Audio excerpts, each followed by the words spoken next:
Bonjour à tous. Aujourd'hui, un extrait, un débat vous amène à la rencontre d'une jeune auteure sénégalaise talentueuse que j'adore pour sa plume. Elle s'appelle Marième Diouf. Elle est sénégalaise. Elle est étudiante en management des affaires à l'université privée Unipro. Elle a publié son premier ouvrage, La vie est un choix, dans la collection junior des éditions Nara.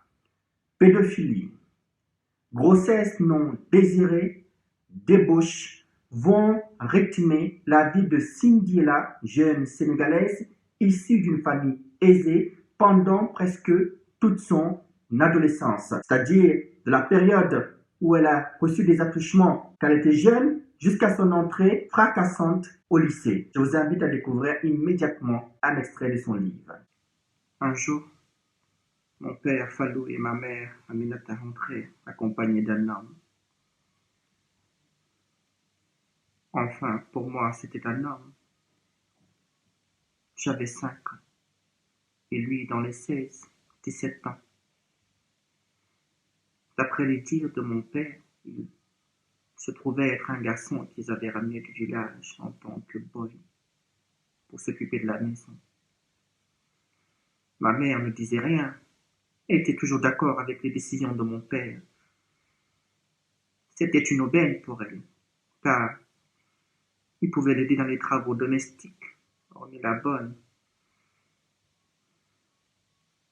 L'inconnu à mes yeux se nommait Seydou. Il avait le visage fermé, mais je le trouvais sympathique au départ. Il avait un teint que je n'avais pas l'habitude de voir car il était plus noir que le charbon. Oui, j'étais peu bavarde, mais j'avais une qualité que la plupart jugeaient être un défaut. Je m'attachais très vite aux gens. Et cela se passa ainsi avec Seydou. Au début, ça allait avec son rythme, mais au fil des jours, j'avais plus l'impression qu'il me détestait plus que toute autre chose.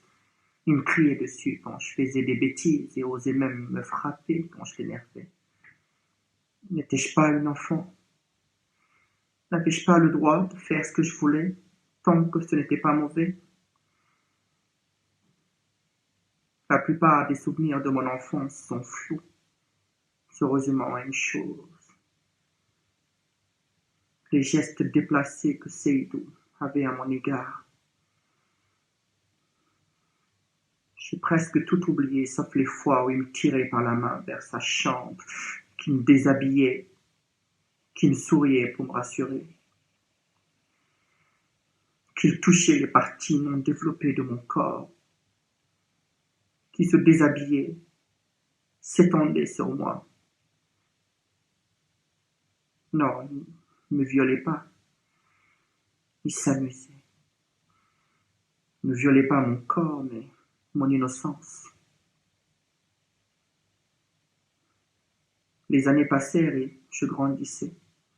Je commençais à distinguer le bon du mauvais et cela faisait déjà un bon bout de temps que j'avais répertorié les actes du boy comme mauvais. C'était un pédophile. Oh que non, il n'a pas arrêté. Il le faisait à chaque fois que mes parents avaient le dos tourné. Le plus étrange, c'est que parfois il était même présent dans la maison et que je sois avec Seydou toute seule ne les alarmait pas. Aujourd'hui, j'ai honte de le dire, mais à ce moment-là, je le détestais. Ils ne voyaient rien de tout ce qui se passait sous leurs yeux. Imaginez qu'une fois, il m'avait tellement touché qu'il avait mouillé ma jolie robe à fleurettes. Je le haïssais de tout mon cœur.